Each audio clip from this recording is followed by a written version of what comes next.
Okay, as for this, I couldn't find anything on the three-fourths of inventions. I would say that most likely it's false and probably just some talking point or propaganda for pro-America. That's all it appears to be. And beyond that, how many inventions can we count as American? We know Edison stole many inventions and then patented them himself. So were they really his, or did they belong to a migrant that came over at some point in time? So was it not then that person's culture that contributed to society in a positive way? All right, so on to entrepreneurship. Well, you're correct in the fact that we have the highest rate for new entrepreneurs. That's what the statistics say, though further stats reveal some very saddening details about that. 20% of new businesses fail within the first year of inception, and in 5 years, 50% of all new businesses will fail. Now, Europe sees similar numbers to failure rates that I described before, but they have less new businesses open per year. So in effect, that kind of makes things worse. Does that mean the US has a higher number of failure rates for new entrepreneurs than any other country?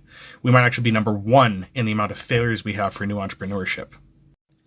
Now, back in May of 2022, NASDAQ posted an article with a lot of details from the Global Entrepreneur Monitor, which studies this kind of thing. They're considered the foremost group to study these kind of things for entrepreneurship.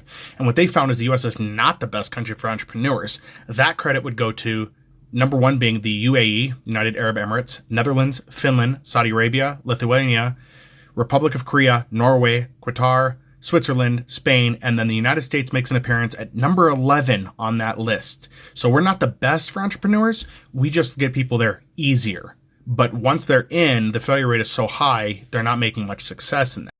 What we do appear to be the capital of, though, is shady business ventures. Let's look at companies like Theranos, the myriad of other pyramid schemes that run around, and all of the crypto stuff. Most of that is based here in the United States with some offshore type stuff happening. And unfortunately, these aren't going to get any better. The types of businesses that are going to be flops, that don't do well, that have little education to them, are going to be directly correlated to the lack of education in this country. The worse that the rates of education in this country get, the worse off it's going to be for entrepreneurs. There are tons of studies. You can Google these to see them, but education tied to entrepreneurship is a very tight bond, and they find that people with lower education are less likely to become entrepreneurs, which means they're less likely to make businesses.